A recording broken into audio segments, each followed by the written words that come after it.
Hello everybody, welcome back. It doesn't matter which section, which sector of the economy you look in, we are seeing big news coming out all of the time. For instance, we heard just the other day from Tesla, who are essentially stating that there could be big impacts due to disproportionate tariffs.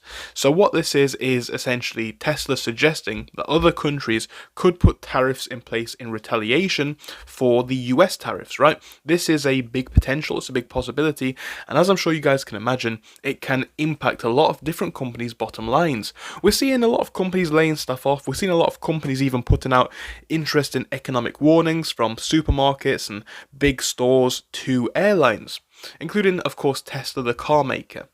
We're seeing a lot of people struggling to find new works, right? We know that there are massive layoffs happening from big tech companies. What's going on? And this Redditor essentially describes it, in my opinion, quite perfectly, right? They don't want to employ employees because they will either be hired at too high of a price point and the company is worried about resentful employees if they are offered a lower rate. More likely, their position doesn't exist anymore, right?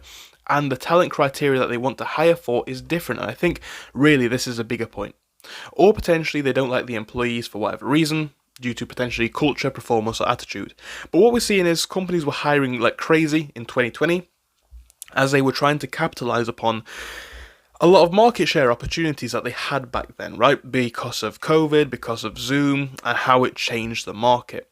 But the thing is, lots of companies obviously hired a lot of people, and then the growth ended. And we're seeing the kind of consequences of this, right? Layoffs have basically been happening since 2021, 2022. Perhaps the trend is picking up as the economy starts to look a bit more shaky, but this is not a new trend at all. And the Redditor very, very well describes it here. A lot of companies were hiring a lot of people, now they just aren't anymore.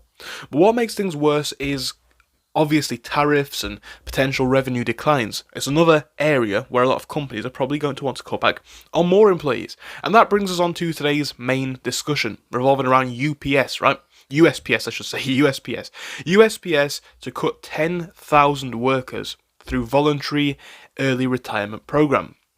Now this is big. I want you guys to just take a moment to think about these numbers. We'll get into them in detail in a second, but basically Postmaster General Louis DeJoy, I believe it is, told Congress in a letter on Thursday that USPS aims to eliminate 10,000 jobs using a voluntary early retirement program over the next 30 days to reduce costs in the financially strapped United States Postal Service. The company currently employs around 635,000 people, and the retirement program was announced on January the 13th. DeJoy has also confirmed that Elon Musk's led Department of Government Efficiency, also known as DOGE, is currently working with USPS. Last night I signed an agreement with the General Services Administration and DOGE representatives to assist us in achieving further efficiencies, he wrote. So what's the significance of this? Well, I think half of this is quite easy to explain, right? The biggest and most significant part of this is the sentiment in another company looking to reduce staff, to cut costs, and that is something to be paying attention to, right?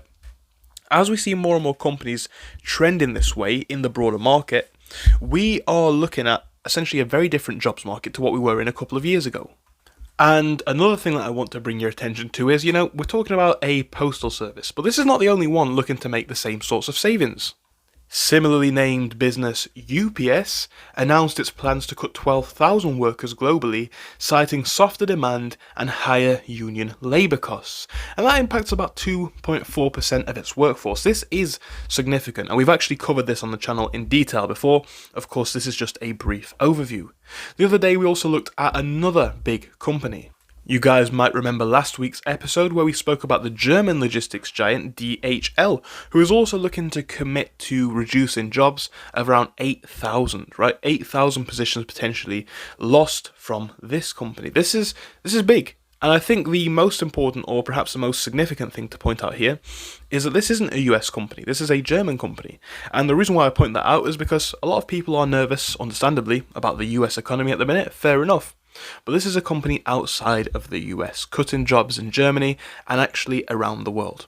We're entering a new period where companies are looking to save costs, and as we've spoken about before, employing people is unfortunately very, very expensive. When a company is looking to balance the books, employees are often one of the first things to go. It's a shame, but it is the truth, guys, so I just wanted to share this with you today.